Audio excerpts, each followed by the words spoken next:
ক্যাথলিকরা এসে গ্রানাডার কেন্দ্রের এক চত্বরে মুসলিমদের প্রায় 10 লাখ বই পুড়িয়ে দেয়।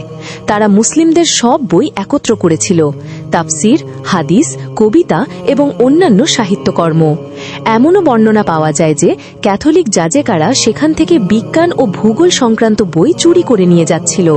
যে জ্ঞান থেকে তারা বাস্তবে উপকৃত হতে পারত সেগুলো তারা নিজেদের জন্য রেখে দেয়, কিন্তু কোরআনের পাণ্ডুলিপি, হাদিস, ফিক, কবিতা, ধর্মতত্ত্ব এবং অন্যান্য ইসলামী সাহিত্য সব আগুনে পুড়িয়ে ফেলা হয়।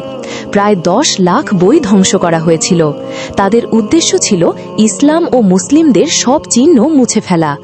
এমনকি তারা আল-হামরা প্রাসাদটিও ধ্বংস করতে চেয়েছিল, কিন্তু যখন ফার্ডিনান্ড এবং ইসাবেলা প্রাসাদটি দেখলেন তখন বললেন এটা ধ্বংস করা যায় না, বরং ইসাবেলাকে প্রথমে আল-হামরা প্রাসাদে সমাহিত করা হয়েছিল, পরে তাকে ক্যাথেড্রালে স্থানান্তর করা হয়।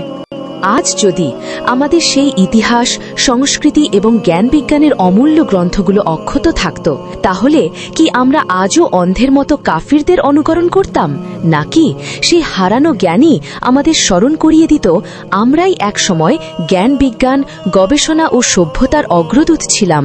হয়তো তখন আমরা নিজেদের হারানো জীবন ব্যবস্থা পুনরুদ্ধারের পথে এগিয়ে যেতাম, যে জীবন ব্যবস্থা একসময় মানব সভ্যতাকে নেতৃত্ব দিয়েছিল।